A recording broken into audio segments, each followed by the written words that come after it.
Few words are more evocative of opulence and mystery than the Silk Road. But its practical effect was to demystify, making things that were distant and exotic less strange. The Silk Road threaded its way through many ages and made a major contribution to the development of mankind. At its zenith, it was the longest overland trade route on Earth, linking some of the world's most glittering cities across some of its most magnificent terrain.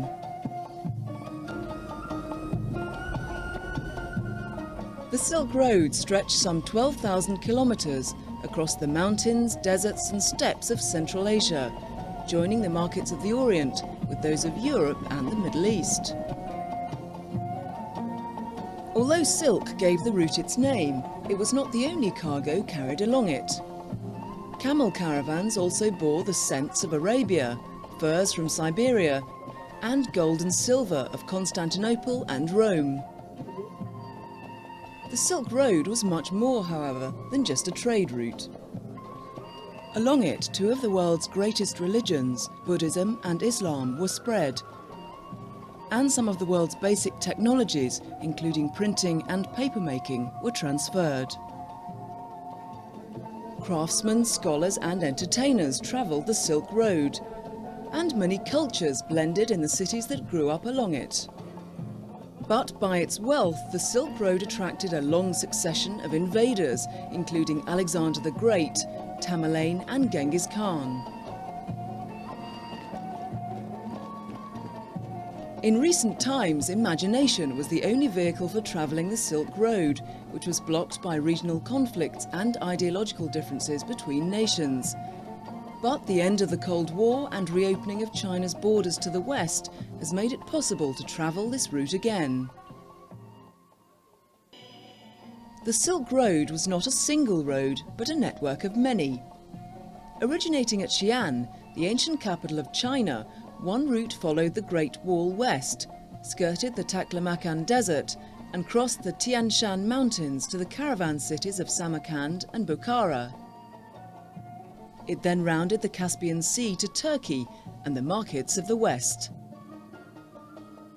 Another route climbed the Pamir Mountains and crossed Afghanistan and Iran to the ports of the eastern Mediterranean, while yet another route crossed the Great Wall from China to Mongolia and traversed the Eurasian steppes.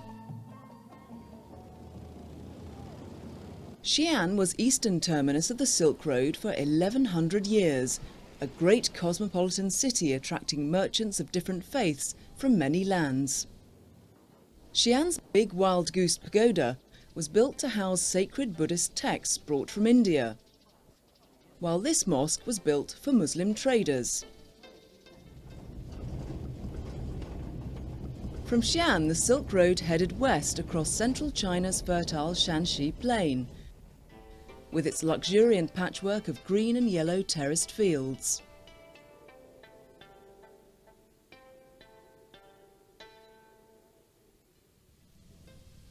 Farming methods in Shanxi have changed little since the birth of Chinese civilization itself, in the nearby Yellow River Valley.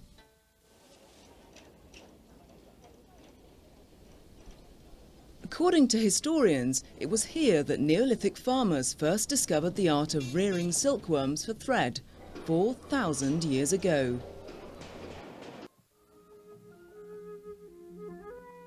Legend credits the discovery of silk to the first Empress of China, who accidentally dropped a cocoon into a cup of hot tea and, fishing it out, unravelled a long white thread.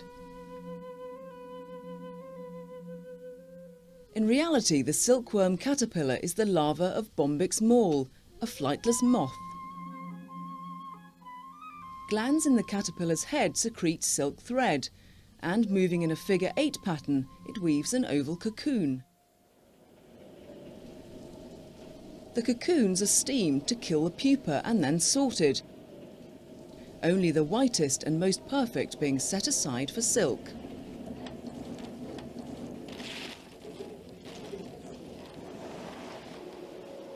Some 1.5 kilometres of silk filament can be unwound from a single cocoon, but the fibre is so fine that as many as 9 filaments are needed to produce a single silk thread. For the peoples of Central Asia and further west, silk was a miraculous fabric, light and strong and extremely long-lasting. How it was made and what it was made of were mysteries, adding to its allure. For so important was silk to the Chinese economy that the process of making it was a carefully guarded secret. Exporting the eggs of the silkworm from ancient China was punishable by death.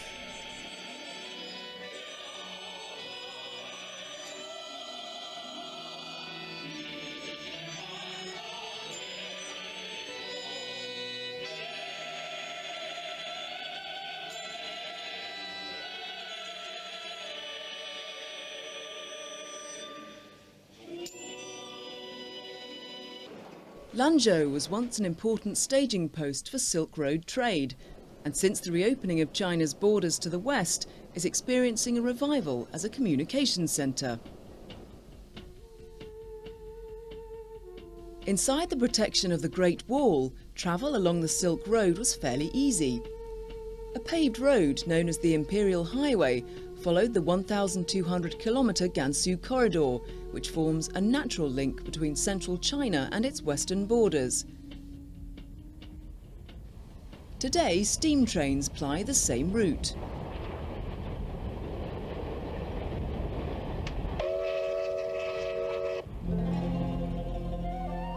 The impressive oriental ramparts of the western end of the Great Wall once marked the end of China, their battlements effectively separating the Barren from the Sown. The Great Ming fortress of Jiayuguang was the last bastion of the Great Wall, which stretched 2,400 kilometres from Manchuria to Gansu.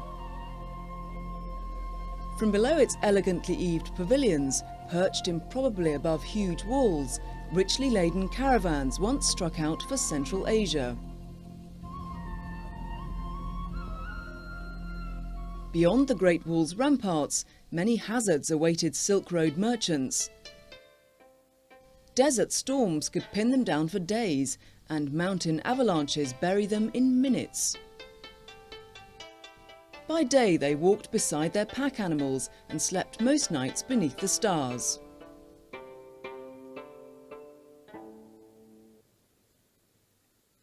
The formal opening of the Silk Road is usually placed in the late 2nd century BC. It was then that Emperor Wu of the Han dynasty expanded his empire west across the Gobi Desert and over the Tian Shan Mountains into Central Asia. There, Chinese goods connected with existing trade routes to the Middle East, and soon silk was finding its way to Western markets.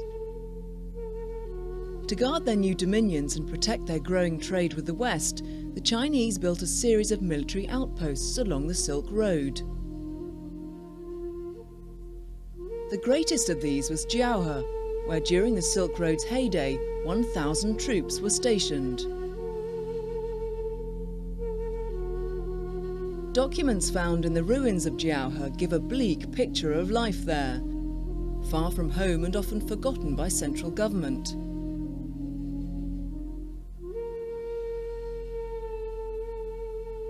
The oldest stretch of the Silk Road network was the nomad route, which traversed the Eurasian steppe from Mongolia to the Black Sea. For long before it was traded officially with the West, silk was carried there by migrating nomads.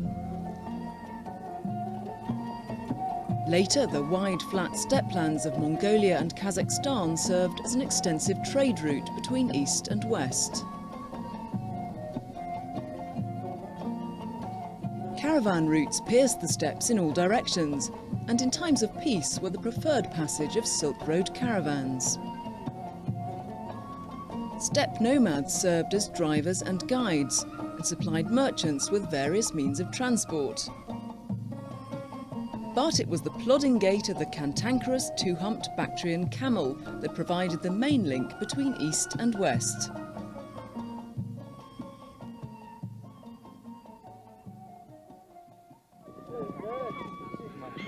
Steppe nomads developed forms of culture particularly suited to their mobile way of life, many of which were adopted worldwide.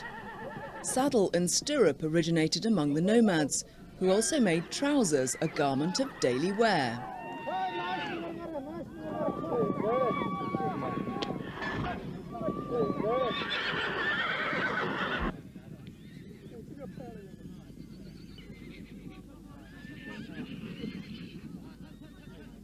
The nomads' domestication of the horse in the 3rd millennium BC transformed them into a formidable fighting force.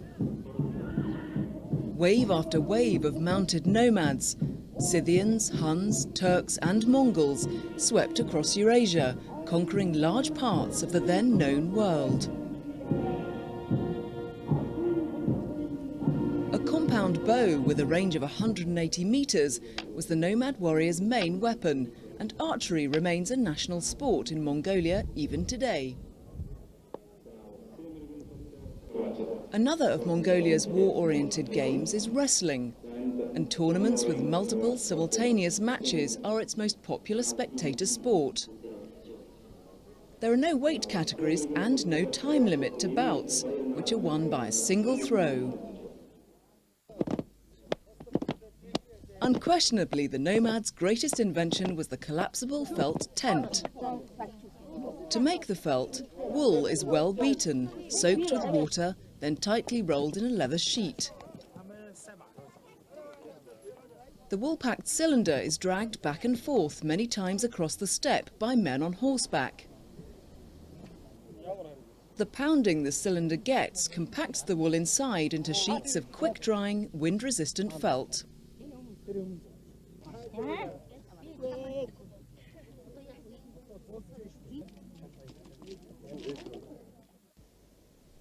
The tent is erected over a round collapsible frame made of wooden slats lashed diagonally into a lattice. More slats slope up to the cartwheel-sized hoop that serves as both skylight and chimney.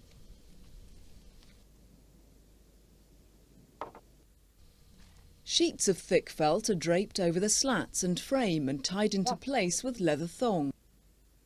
The tent, or ger, meets all the nomads' needs. Besides being mobile, the ger is ideally suited for Mongolia's rigorous climate. Its round, squat shape can withstand strong winds, while the felt panels that form the walls can be raised or lowered to let in air or keep it out.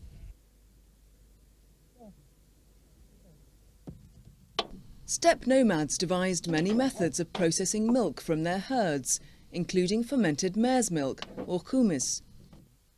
This is not only the nomads' staple drink, but it also plays an important part in most of their customs and ceremonies.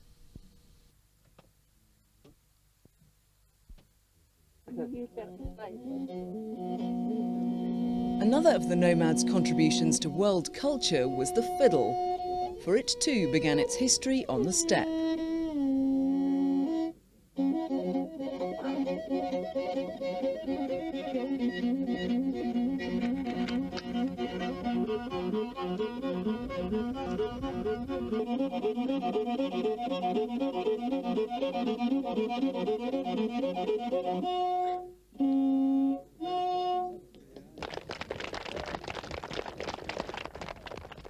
The Mongols imposed within their empire a rule of law that was absolute. So much so, it was said that even a girl with a gold dish on her head could safely traverse it. So too could European merchants, including Marco Polo, who established direct contact between China and the West for the first time. The sweeping grasslands and towering mountains of Mongolia were the cradle of not only the Mongols, but also other powerful nomadic nations.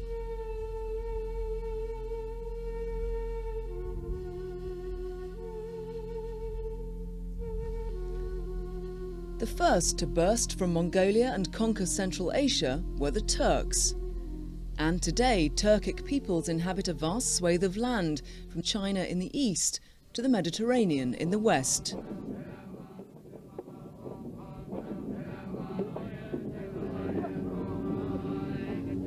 Originally shamanists, steppe nomads adopted world religions that spread via the Silk Road. These were ruthlessly suppressed during communist rule in Central Asia, but since its collapse are beginning to revive.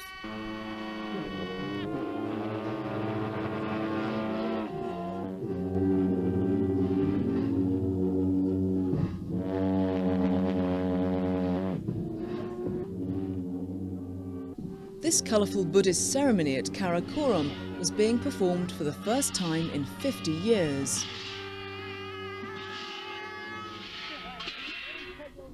Karakoram was capital of the Mongol Empire and a commercial crossroads of the Silk Road. It was also the site of an enormous walled monastery called Erdenzhou, which became active again in 1990 when religious freedom was restored.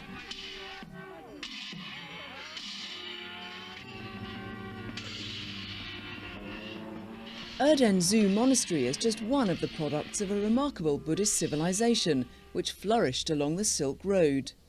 For as Buddhism spread along overland trade routes from India to Central Asia and China, so too did Buddhist art. Thriving schools of Buddhist learning sprang up in the oasis cities and garrison towns along the Silk Road, and whole monasteries and temples, accessible by man-made steps, were carved out of cliffs nearby. To gain blessings for their journey, passing traders donated wall paintings to honour Buddha.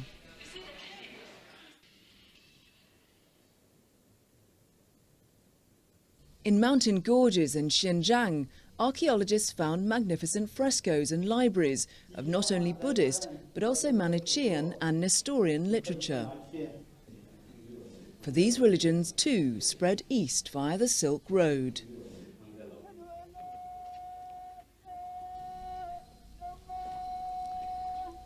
By the 8th century, Muslim armies marching east along the Silk Road had extinguished all other religions in their path. And despite Beijing's aesthetic policies, Islam is still a vital force in northwest China, where Uyghur Turks greatly outnumber Han Chinese.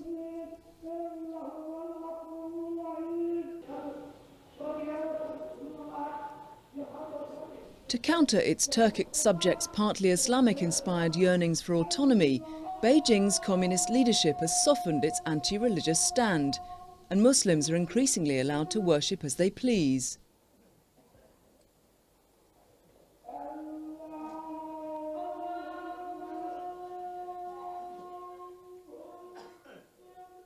The Silk Road divided around the Taklamakan Desert. South, it crossed the skirts of the Kunlun Mountains. North, it hugged the foothills of the Tian Shan via Turfan, and the two rejoined at Kashgar. The Uyghur oasis of Turfan lives in the dappled shade of its vines. Located in one of the deepest and hottest depressions on Earth, it has been famous for its grapes for more than 2,000 years. Grapes, walnuts and alfalfa were grown in China from seedlings carried from the west along the Silk Road. The Uyghur homeland of Xinjiang is a vast landlocked region of desert and steppe, which covers 1/6 the area of China. It's surrounded by some of the highest mountain ranges in the world, the Tian Shan, Kunlun, Karakoram and Pamir. Melted snow and ice from their glaciers and peaks feed streams and rivers that give life to its otherwise barren land. And a network of hand-dug gravity tunnels carries mountain meltwater to populated areas. Although now part of China, the Uyghurs of Xinjiang still maintain their own culture and language. Here the air is full of the aroma of cooking kebab and the babble of Turkic tongue. While at weddings, hosts and guests dance to the wailing clarionet and heavy beat of drum.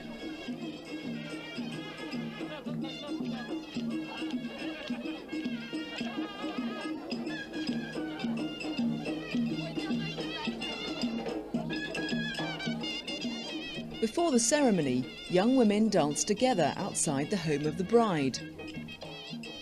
while from the groom's home, young men approach, also dancing.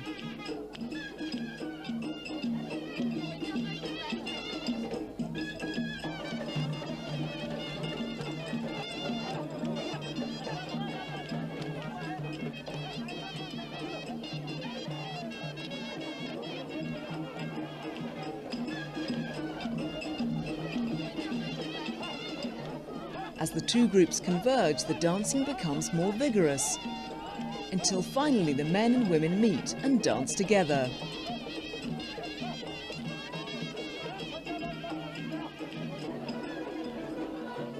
At the wedding ceremony, the bride and groom sit hooded until, at the appropriate moment, their head coverings are removed.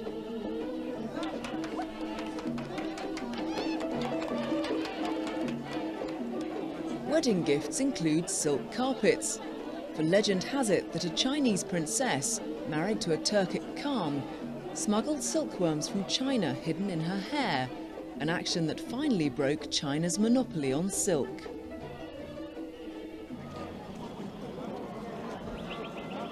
Kashgar Oasis is strategically located between the Taklamakan Desert and Pamir Massif, two of the most daunting obstacles of the Silk Road network. Here, merchants would attend to their toilet and repair their equipment. They would also sharpen their weapons for the hazardous ways ahead.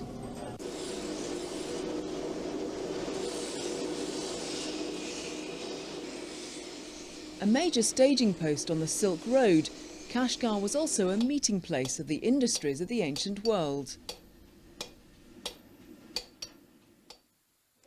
For craftsmen as well as merchants travelled the Silk Road, carrying their skills with them. The Silk Road also played a significant role in the diffusion of the arts. For the Tang dynasty, which ruled China from the 7th to 9th centuries, developed a strong taste for exotica from Central and Western Asia.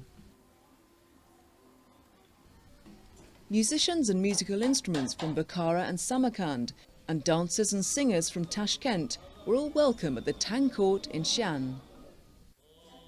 The flow of artists and their diverse arts along the Silk Road also influenced places and peoples en route.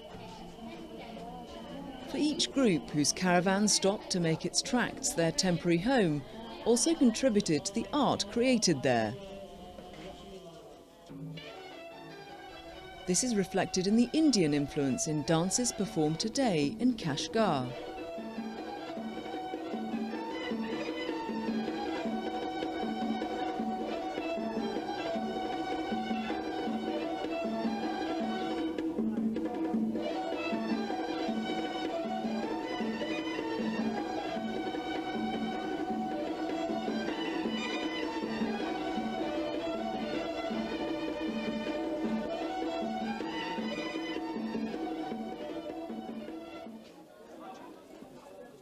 Kashgar's bazaars are still among the most exotic in Asia.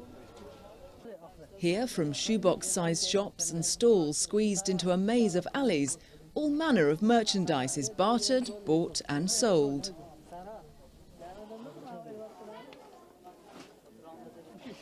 Now, as in the past, it is silk that lures foreign traders across China's recently reopened borders with the West. For in spite of problems posed by climate and terrain, politics and war, taxes and robbery, merchants have always been irrepressible in their search for new markets and commodities, and in finding means of tying the two.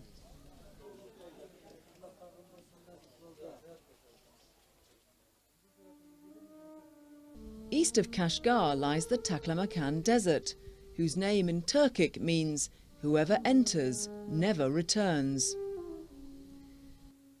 Nearly 1,000 kilometres across from east to west and 400 kilometres from north to south, the Taklamakan's red gold dunes tower as high as 100 metres.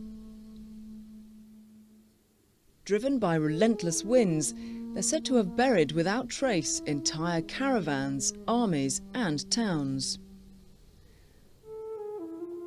And although some of these tales were undoubtedly spread by merchants seeking to deter competition, few travellers have ever had a good word to say about the Taklamakan. The ancient Chinese believed the desert was inhabited by demons, which lured travellers to a thirsty grave. Marco Polo wrote of terrifying mirages of robbers, which caused merchants to take flight and lose their way. Rather than cross this deadly dust bowl, most Silk Road caravans skirted it warily. For exotic though the name Silk Road may sound, it is less than descriptive of reality. All too often its romantic image obscures the very real hardships of the journeys and of the tremendous risks endured by merchants to maintain tenuous links between widely separated markets.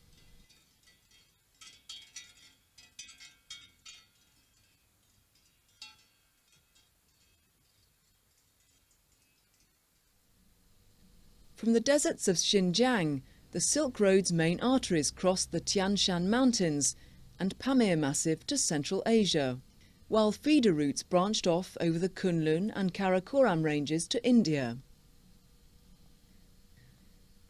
The Tian Shan Range is a great rock barrier dividing China from Central Asia, while the Pamir Massif is the apex of some of the Earth's mightiest mountain ranges, including the Himalayas and the Hindu Kush. Here, altitude sickness afflicted both merchants and their pack animals, and trails were so treacherous that traders often had to carry some of their goods themselves in order to lighten their animals' load. Aptly named the roof of the world, these ranges were daunting obstacles for Silk Road traders.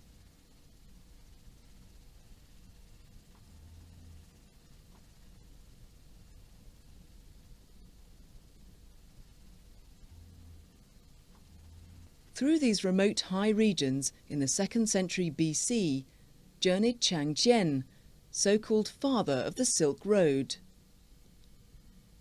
An agent of Emperor Wu, Zhang Qian took back to China after a remarkable 13-year journey, knowledge of many distant lands. This knowledge increased China's awareness of its western neighbours and soon led to regular contacts with them. Today, the Pamirs are home of the Kyrgyz, an ancient Turkic people from southern Siberia, who were swept by the Mongol conquests into the mountains of what is now Kyrgyzstan. While the Tian Shan provide refuge for semi-nomadic Kazakhs who fled there to escape settlement on Soviet state farms. The Kazakhs were once part of the great Turco-Mongol tribal federation known as the Golden Horde. Their favourite sport is ulak tartish, an unruly battle game played over the carcass of a goat. Like most nomad sports, ulak tartish was designed to develop military prowess. For the nomads' battle strategy was based entirely on equestrian attack. Only by adopting mounted cavalry themselves were the Chinese able to withstand the nomads' assault.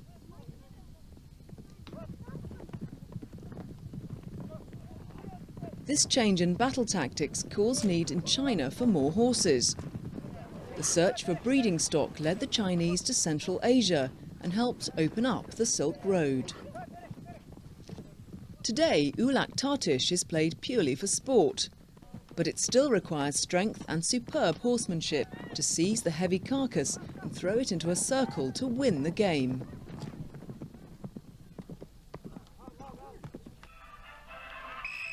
Kazakh and Kyrgyz equine culture gives rise to other strenuous sports.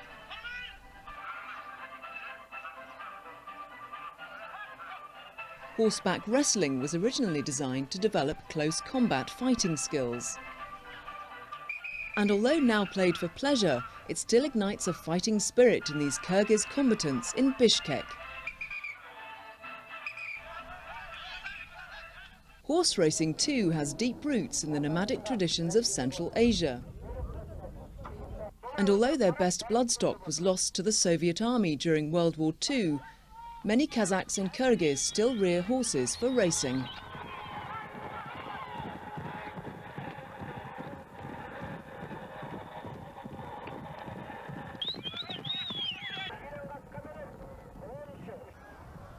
In the ancient courting ritual of Kiz Kolash, a young woman is given a head start with a young man in hot pursuit. If she allows him close, he may steal a kiss.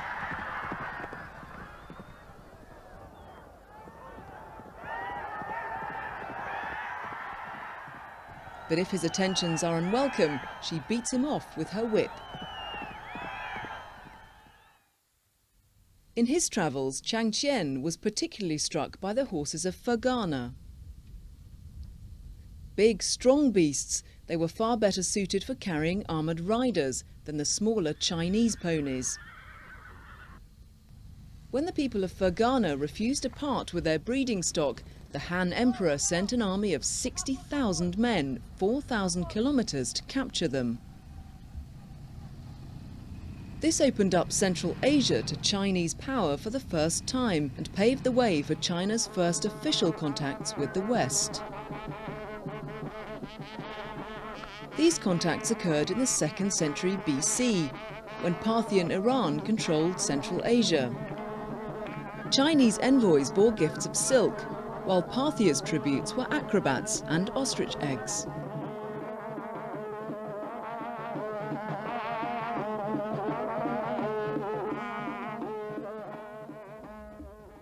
Today, people of Iranian stock still inhabit the Fergana Valley.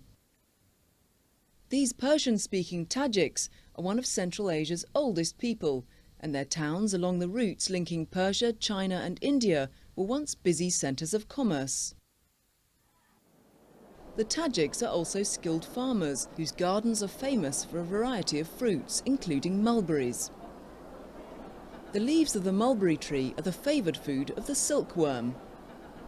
So closely did the Chinese guard the secret of sericulture that for centuries Europeans believed silk came from this tree. Ultimately, the Tajik sedentary culture was copied by many of Central Asia's nomadic invaders.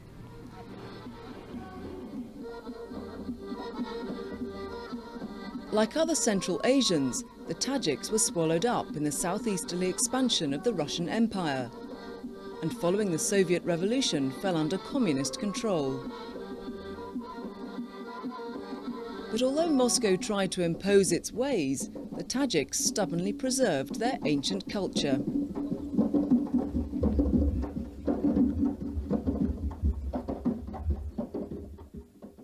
The Silk Road through southern Central Asia was known as the Golden Road because of the vast wealth it created.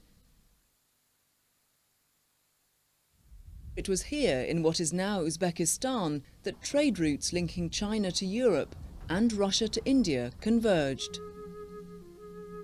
Throughout history, the region between the Sir and Amu rivers was a generator of high civilizations that flowered in the glittering caravan cities of the Silk Road. Huge profits from trade made cities such as Samarkand centres of luxury and learning. But it was under the rule of the Timurids that Samarkand attained ultimate power and splendour.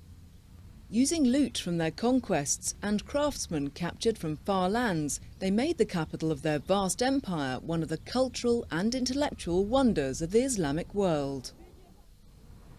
Neither Persian, Indian or Arab, but influenced by all three, Timurid art forged the architectural traditions of the lands they conquered with their own Turco-Mongol origins. The dazzling new concept it created is epitomised today by the trio of great religious colleges flanking Samarkand's magnificently restored Registan.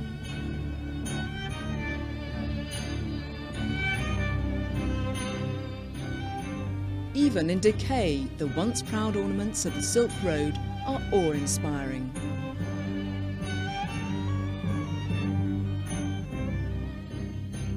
Two giant fragments of what was once the largest man-made arch in the world are all that remain of Timur's palace at Shahrizabs. But 6 centuries of sun, wind and rain have failed to dim the lustre of their exquisitely embossed tiles and carved ceramic columns. Central Asia has been ruled at times by Arabs, Greeks, Mongols, Persians, Turks and Russians, and all have left their imprint on it. One of the most indelible was that left by the Arabs, who bestowed on Central Asia the Muslim faith and the Arabic script.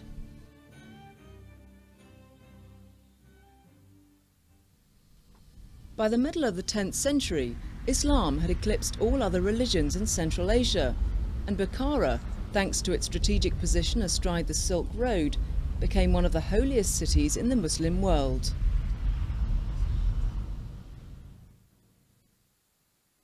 Elsewhere, it was said, light came down from heaven, but from Bukhara it went up. Bukhara's 12th century Kalyan Tower soars to a height of 45 metres. From the arched openings at its summit, the faithful were called to prayer. Sentries kept watch for the enemy, and condemned criminals were hurled to their deaths below. When the Timurid Empire disintegrated, the region fell easy prey to the Uzbeks, Turkic nomads descended from the Muslim wing of the Golden Horde. Under Uzbek rule, Bukhara boasted a different mosque in which to pray for each day of the year, and with over 30,000 religious students, had the atmosphere of a great university city. Even today, despite decades of religious repression under communist rule, the Uzbeks are still consciously Muslim. And having abandoned all vestiges of their nomadic past, live a settled life in the former caravan cities of the old Silk Road.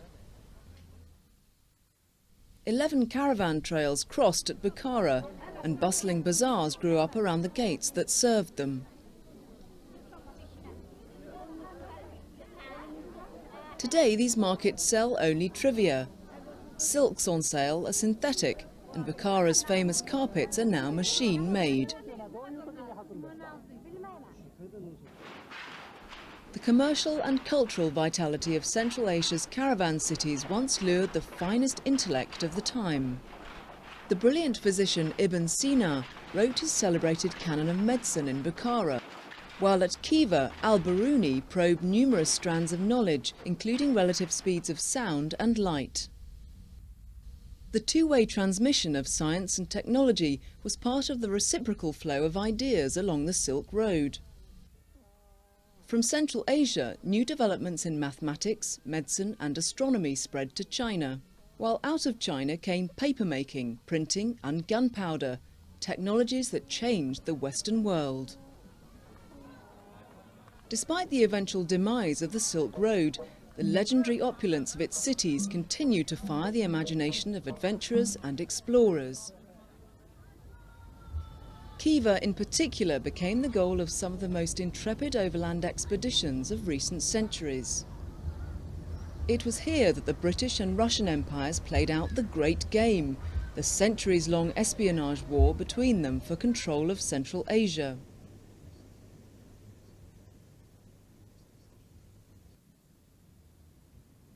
Early East-West contacts were facilitated by the 4th century BC conquests of Alexander the Great, who crossed the Oxus River and campaigned east as far as Samarkand. Following Alexander's death, Parthians seized power in Central Asia, halting Rome's eastward advance by dazzling its legionaries at the Battle of Carrhae with brilliant silk banners.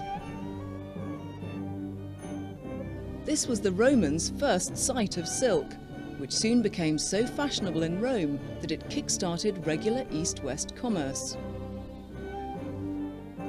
Merv in Turkmenistan was an early beneficiary of the lucrative trade and new ideas that flowed along the Silk Road. Many languages were spoken and many cultures blended within its walls.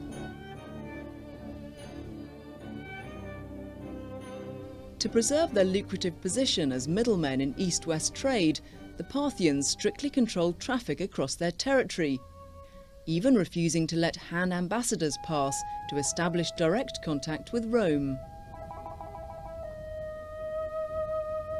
East-west trade went on through middlemen across the deserts and steppes of Central Asia for 1,500 years before the first European, Marco Polo, met the first Chinese, and produced a written account of the country. But then, nobody believed it.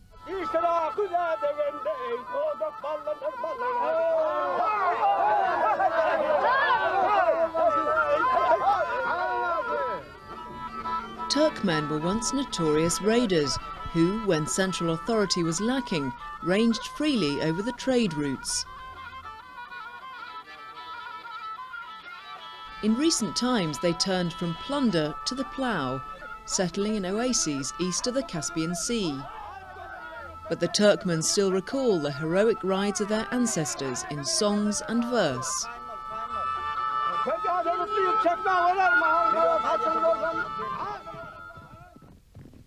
Turkmen raiders rode long-backed, long-necked akal-teka horses. They possessed great stamina and a loping pace that could be kept up for hours on a long-range raid.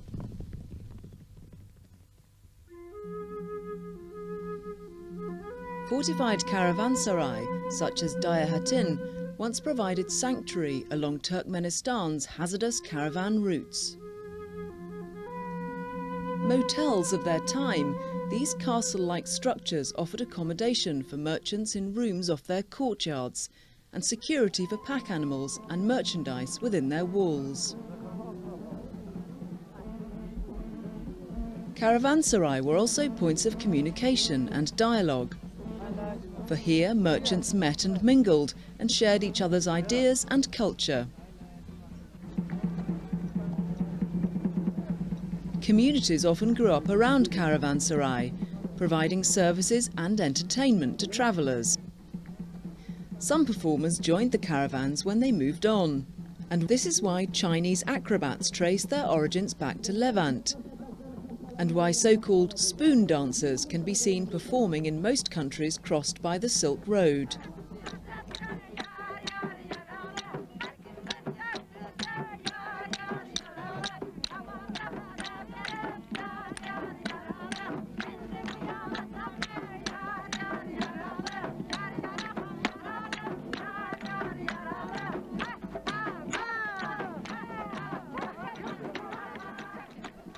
When settled states were strong and raiding became more difficult, nomads like the Turkmen turned to trade. In exchange for livestock, leather and wool, the nomads received tea and grain. They also actively participated as intermediaries in trade. By way of the nomads, Greek ornaments made their way to the Caucasus, and carpets from Southwest Asia found their way onto the steppes. Central Asia was the hub of the Silk Road network, and stability in the region was vital to transcontinental trade. But incessant warfare and raiding by the nomad tribes who swirled around the heart of Asia repeatedly disrupted this land route, and trade between east and west went increasingly by sea.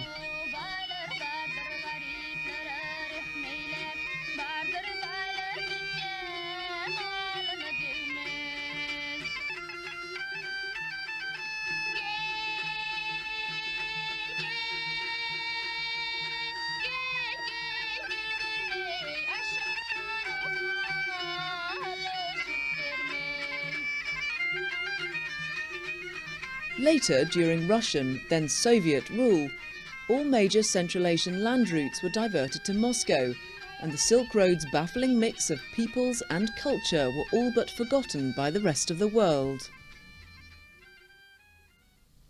From Central Asia, the Silk Road circled the Caspian Sea, north through the Caucasus to Turkey, and south across Iran and Iraq to the Middle East. But a more direct route west was by ship across the Caspian Sea to Azerbaijan. For most of last century, NATO and Warsaw Pact forces faced each other across the Caucasus. But since the Communist alliance collapsed, Azerbaijan has resumed its traditional role as transit state between Europe and Asia.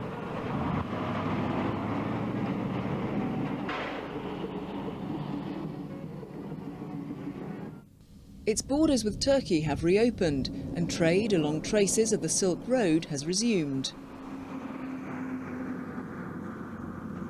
The route linking Turkey and Iran across the Doha-Bayazit Plain has always been a main thoroughfare for east-west trade. It's dominated by Mount Ararat, the legendary resting place of Noah's Ark, and is guarded by the imposing fortress palace of Ishak Pasha. Located in the borderlands between ancient Arab, Roman and Persian empires, Ishak Pasha Palace is influenced by the architecture of all three. Its Islamic arches, Byzantine pillars and Iranian carved stone portals reflect a synthesis of far-flung artistic styles, brought together by converging strands of the Silk Road network.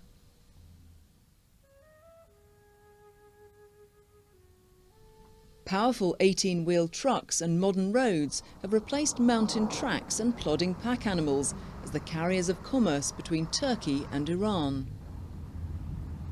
But the route still holds many hazards. Among them the 3,000-metre-high Tahir Pass.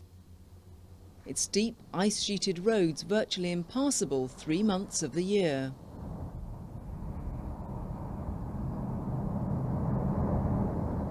Since the beginning of recorded time, the Euphrates River has been a major means of transport. Even today, modern road and rail links follow the river's upper reaches, from the mountains of eastern Turkey onto the central Anatolian plain.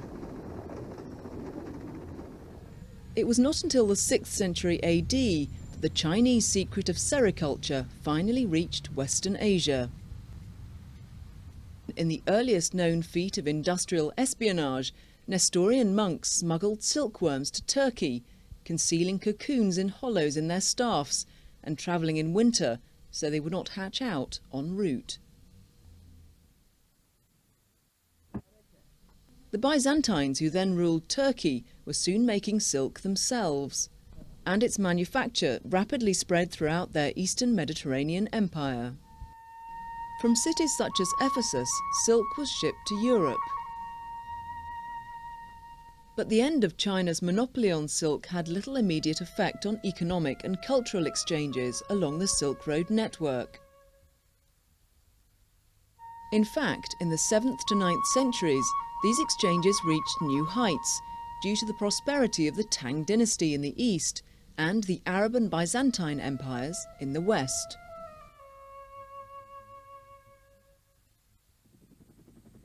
Constantinople, captured by the Turks and renamed Istanbul, was western terminus of the Silk Road for over 1,000 years. Istanbul still owes much of its importance to trade, either through the Bosphorus or over it.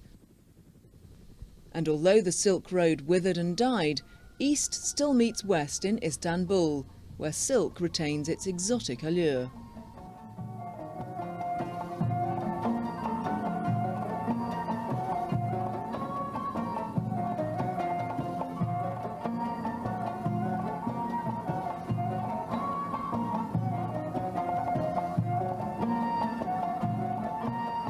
Today, the Silk Road network has little economic importance in the patterns of world trade. For in 1426, in an effort to expunge foreign influence, China closed its borders to the west. And after 1,500 years as main artery between them, the Silk Road was finally cut. But the breaching of once impregnable frontiers has opened a fascinating new chapter in the history of the Silk Road. Today, this ancient network has become a goal for those seeking the romance of the past.